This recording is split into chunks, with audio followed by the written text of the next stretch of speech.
Still loved the science. Even if the company no longer wanted his mind. Only his hands. Grey water recycling loops. Energy-saving pump retrofits. Tucked inside Elliot Hargreaves's high-vis jacket pocket. Folded into neat quarters. Was a battered leather notebook. The sort proper engineers carried before iPads took over. He still sketched in it during tea breaks. Clever tweaks to the building's creaking systems. That no one upstairs would ever bother looking at. Old hospital invoices from his wife's last months were slipped between the pages. Figures that turned breathing into something tight and painful. A final demand for rent had tumbled out of Finn's school bag earlier.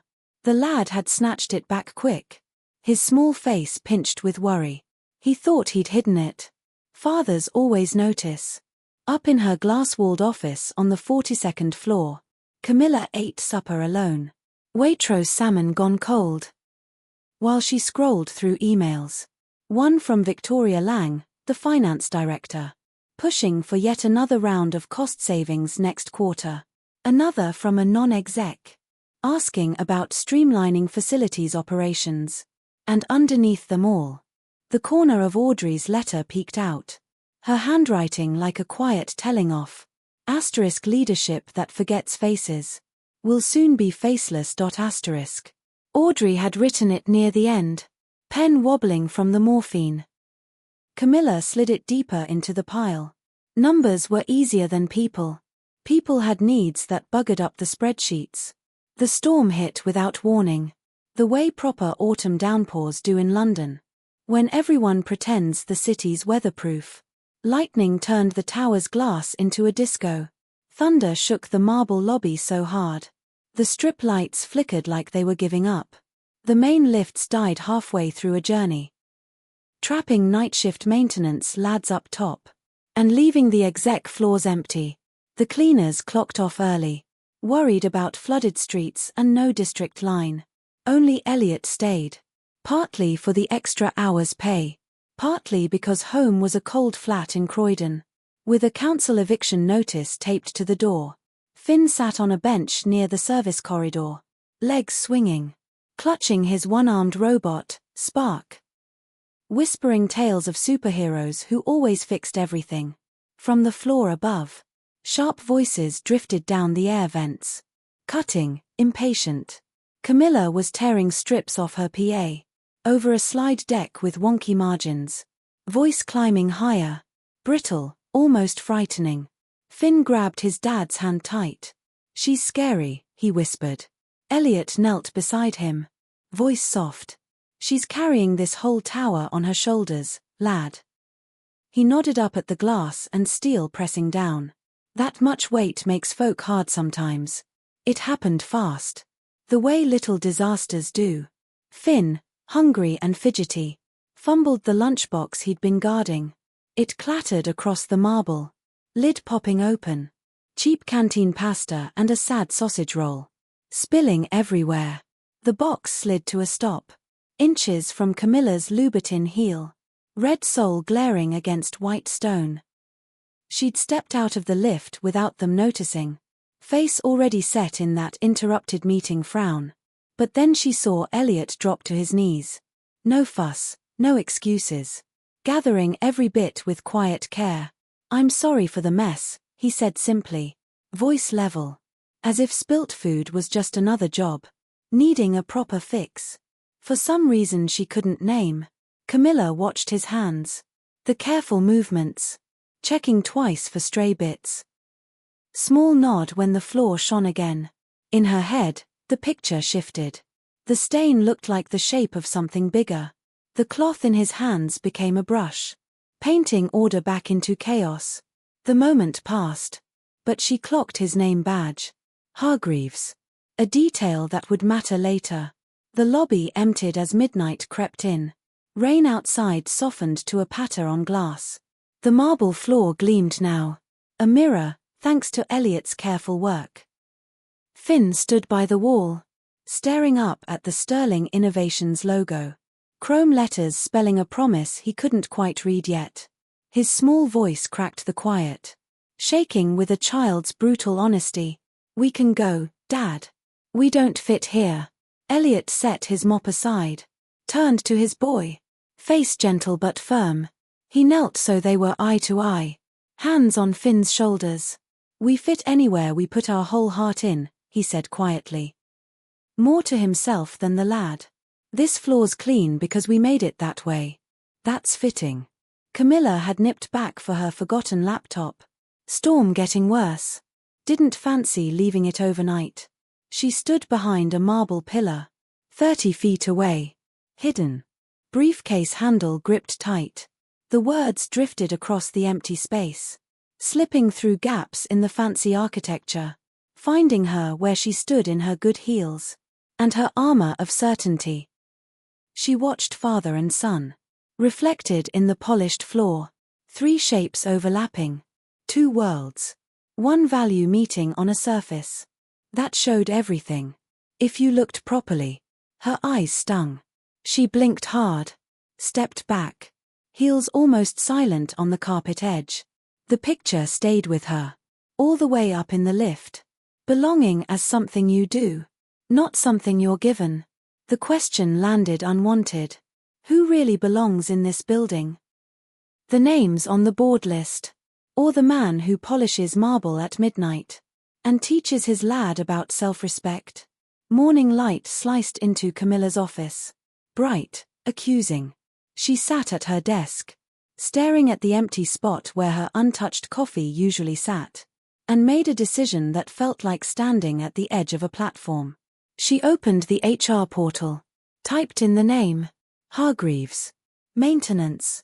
Results loaded slowly. Elliot Hargreaves. Mechanical engineer, grade 2. Hired 7 years back. Specialism, closed-loop water systems. Energy-efficient motors. 3 co-patents. Lead on the Greywater project. That saved the building 40 grand a year in water bills. Status. Terminated. 18 months ago. Signed off, C. Monroe. Her own signature. First month as CEO. 20 redundancies waved through. In a meeting room where faces became spreadsheets. And people became line items. She'd done what Audrey always warned against. Tightened everything until it snapped. That afternoon. A cardboard box arrived from Audrey's old office. Delivered by a PA who barely looked up. Letters, reports. Post-its in Audrey's excited scrawl. 1 folder, the original Greywater proposal. Elliot's name bold on the front. Audrey's note in the margin. Asterisk, this lad sees services as living things. Protect him. Asterisk. Camilla had made him redundant instead. Same morning. 3 streets away. Finn peeled another eviction notice. Off their front door before his dad woke. The landlord had stopped taking excuses. He folded it tiny. Tucked it next to his robot drawings. Mechanical guardians who mended broken things. In the lobby. Elliot paused at the busted vending machine. Out of order for weeks. He popped the front panel with a borrowed screwdriver. Twisted 2 wires with a paperclip and scrap copper. He'd saved from a motor job. The machine hummed alive. A can dropped with a satisfying thunk. Like hope switching back on. No one noticed. Except a security camera. That saw everything and remembered sod all. Camilla pulled out Audrey's letter that afternoon. Read every trembling word. Asterisk, leadership that forgets faces will soon be faceless. Asterisk. She looked at her reflection in the window. City behind her. And wasn't sure who stared back. The clash came during lunch rush. XX and maintenance briefly sharing the same marble. Before the invisible lines snapped back into place. Nigel Baxter, Chief Operating Officer. Stood by the lifts with 2 board members. Hair gelled to within an inch of its life. Suit expensive, grey, soulless. Smile never touching his eyes. He clocked Finn asleep on a bench. Head on his bag. Spark clutched tight. Nigel's voice carried, loud on purpose. Is this a PLC or a bloody nursery? Nervous laughs from nearby staff. The kind people give when power turns nasty. Elliot appeared from the service corridor. Face blank, careful. Apologies. Childcare had an emergency closure. Safeguarding rules, he has to stay where he's visible. Voice steady. Hands shaking just a bit.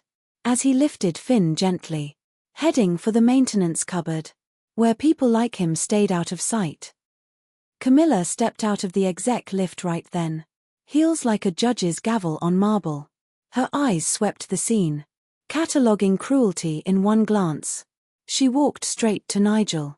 Voice silk over ice. Nigel, I don't recall dignity being struck off the company values. Perhaps you could point me to the email. Where we voted to take the piss out of children. Lobby went dead quiet. Nigel's smile flickered out. Board members suddenly needed to check their phones. Crowd melted away. Camilla turned to Elliot. Face softening in a way her team hadn't seen in ages.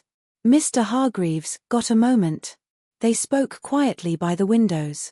Finn dozing on his dad's shoulder. Elliot answered in short, engineer strokes. Wife's illness, the redundancy. Need to keep working. Impossibility of childcare on a cleaner's wage. No begging. No performance. Just facts. Like data on a report. Camilla listened. Properly. The way she usually did, only for forecasts. And somewhere in there, she smiled, genuine. First time in months. Respect grew slowly. Like steel cooling into proper strength. The offer came 2 days later. In person. Because some things need faces, not Zoom.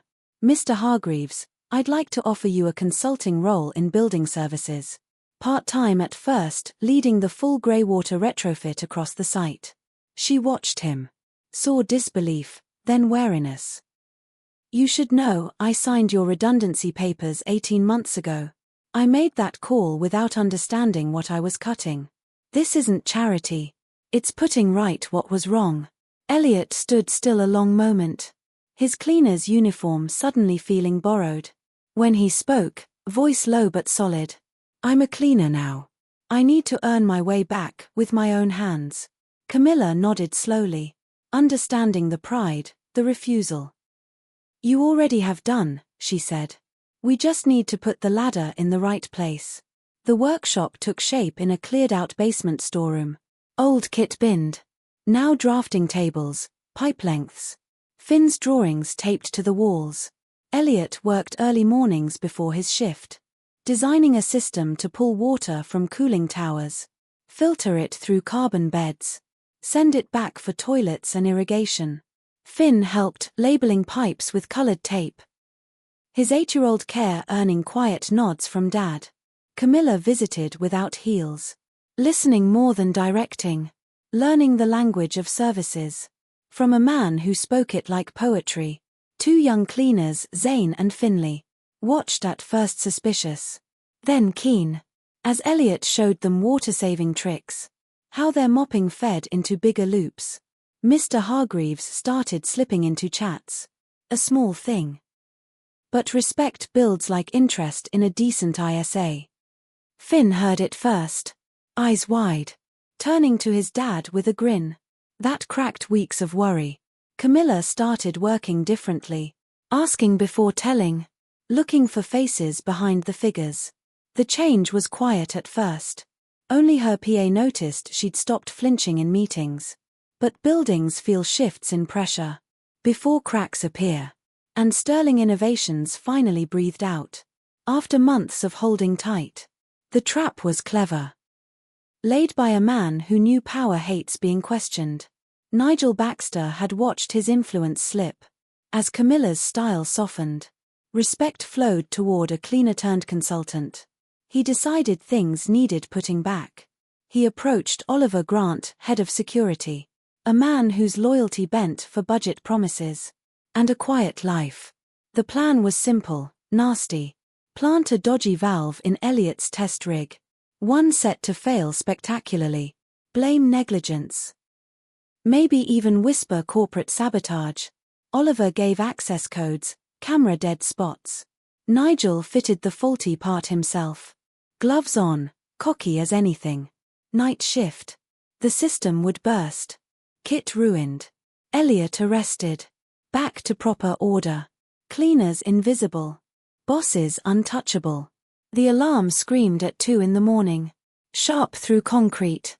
Water roared from the main feed. Flooding the workshop. Shorting panels. Maintenance lads scrambling. Cameras caught Elliot sprinting toward the leak. Not away. Hands flying to isolate valves. But Oliver was quicker.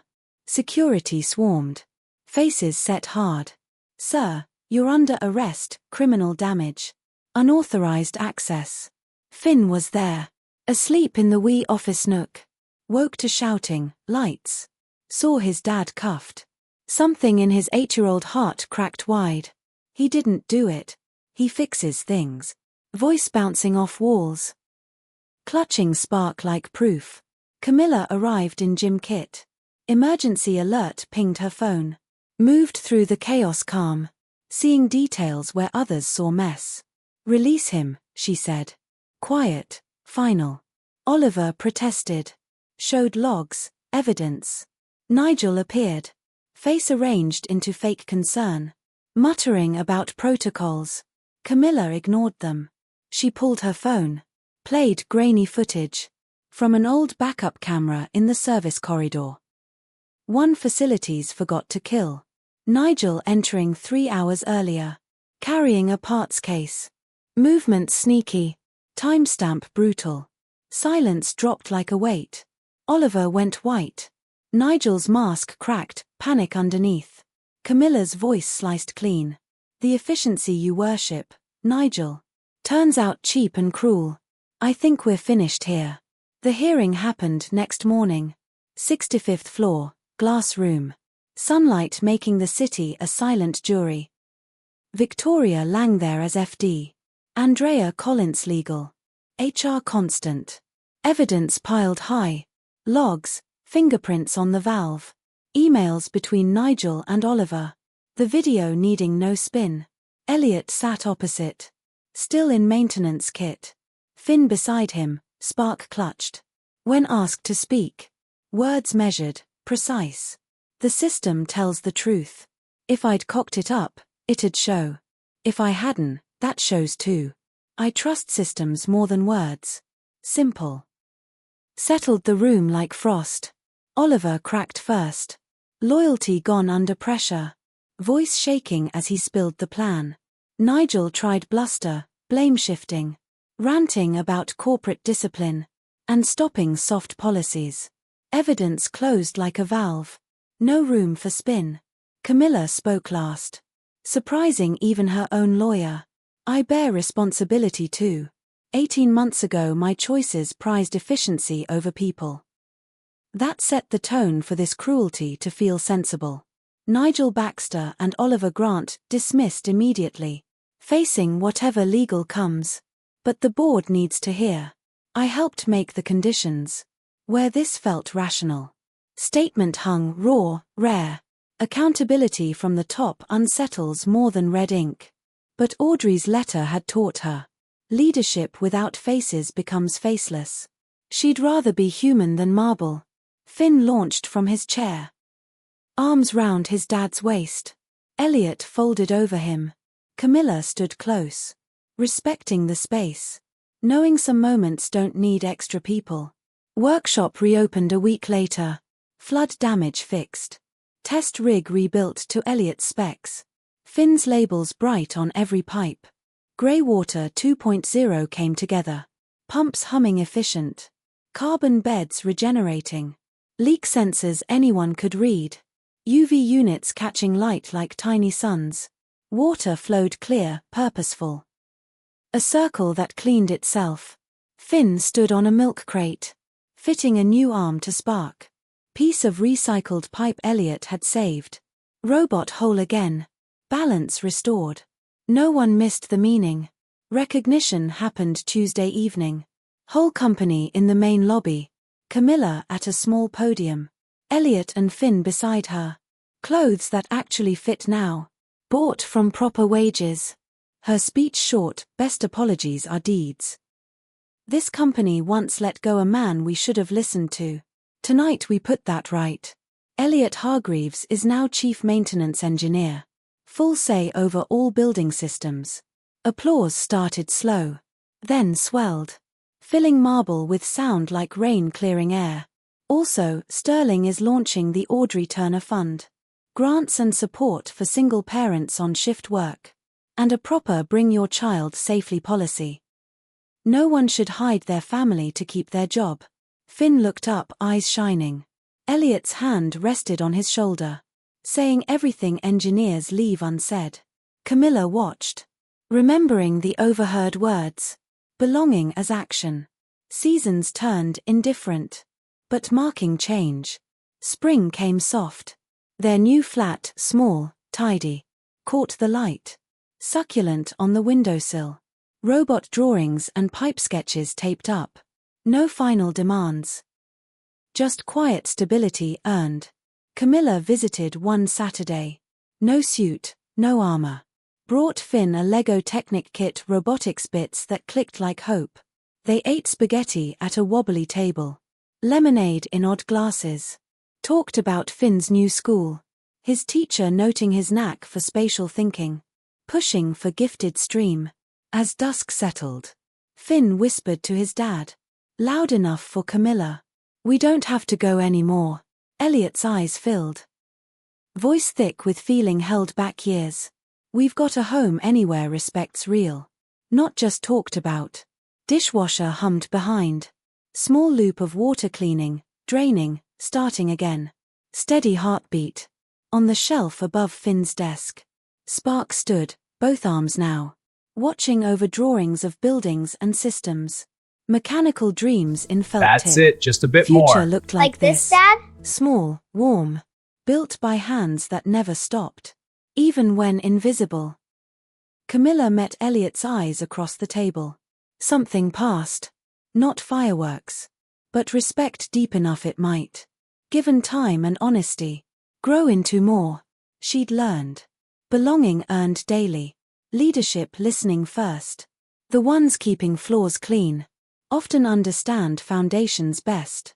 Audrey's letter framed now on Camilla's wall. Shaky script reminding. Numbers mean nothing without people. People mean everything without pretense. Outside, city glowed against dark. Towers of ambition reaching up. Among them, sterling innovations. Systems circulating water in clever loops. Designed by a man who saw services as alive. Lobby floors shining with mutual respect.